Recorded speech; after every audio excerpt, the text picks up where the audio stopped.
അപ്പോൾ guys ഹണിമൂണിന്റെ part 1 കാണാത്തവര് പോയി കാണാം. നമ്മൾ നേരെ ചെക്ക് ഇൻ ചെയ്ത് ഫ്രഷ് ആയി.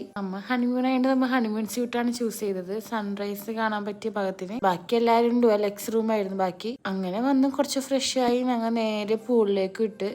നല്ല ക്ലൈമറ്റ് ആയിരുന്നു, നല്ല തണുപ്പും മഴയും സെറ്റായിരുന്നു. പൂളെത്തിയപ്പോഴത്തേക്കും ഗൈസ് എന്റെ കെട്ടിയവനെ അവർ എറിഞ്ഞു പൂളിലേക്ക്. ഈ തണുപ്പത്ത് ഞാൻ ജസ്റ്റ് ഒന്ന് ഇറങ്ങി അപ്പൊ തന്നെ നല്ല തണുപ്പുണ്ടായിരുന്നു. അങ്ങനെ നേരെ ക്യാമ്പ് ഫയറിലേക്ക് പോയി.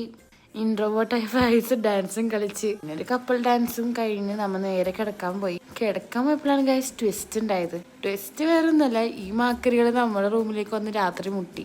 ചെറുതായൊന്നും ഞാൻ പേടിച്ച്. അങ്ങനെ സൺറൈസിനൊക്കെ കണ്ട് രാവിലെ സൺറൈസ് എൻജോയ് ചെയ്യാൻ പറ്റിയില്ല ഗൈസ്. അതിനിടെ വീണ്ടും ട്വിസ്റ്റ്. ഇന്നലെ രാത്രി ക്യാമ്പ് ഫയറിൽ പോയപ്പോൾ എന്റെ ബ്രേസ്ലെറ്റ് പോയി ഗോൾഡിന്റെ. പിന്നെ എല്ലാവരും കുത്തി എണീപ്പിച്ച് എല്ലാവരും തപ്പലായി സാധനം കിട്ടി. അങ്ങനെ നേരെ ബ്രേക്ക്ഫാസ്റ്റും കഴിച്ച് റെഡി ആയി കഴിഞ്ഞപ്പോൾ ഫാസിന് വിശപ്പ്. അങ്ങനെ നേരെ പോയി മാഗി കഴിച്ച്. അപ്പൊ ഇഷ്ടപ്പെട്ട